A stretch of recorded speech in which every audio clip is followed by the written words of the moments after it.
The government shutdown continues longer than any in history. I'm told this is a crisis. Government shutdown crisis. Another Trump-generated crisis. This crisis. Crisis. It's causing chaos, confusion, pain. It's just too much, say the Washington Post and New York Times. But wait a second. Looking around America.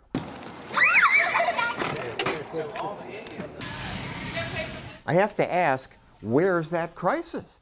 Most everything seems pretty normal. How's everything today? Life goes on. Pundits speak as if government's the most important part of America. But it isn't. We need some government, but most of life, the best of life, goes on without government, much of it in spite of government.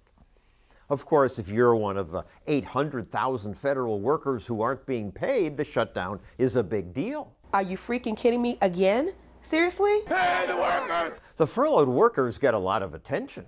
They're not getting paid. But they will get paid. They always do after shutdowns. Don't get me wrong, the shutdown's a real problem. Columnist Paul Krugman giggles about it being Trump's big libertarian experiment. But it's not libertarian. Government's endless rules are still in effect, and soon workers will be paid for not working. This is a most unlibertarian experiment. But there are lessons to be learned.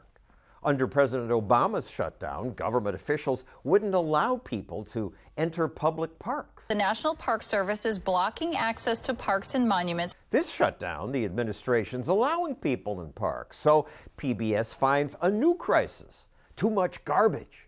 National Park Services can't clean up the mess until Congress and the president reach a spending deal. But now volunteers sometimes pick up the trash. Private citizens will step in to do some things government workers used to do.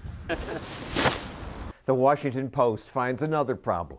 Farmers aren't receiving government support checks. But why do farmers even get support checks? The purpose of the subsidy was to protect the food supply, but most fruit and vegetable farmers don't get subsidies, and they do fine. There's no shortage of tangerines, pears, or broccoli. Grain, cotton, and corn farmers could suck it up and do fine too. Much of government we could just get rid of. The New York Times says shutdown curtails FDA food inspection. Oh no, we'll be poisoned.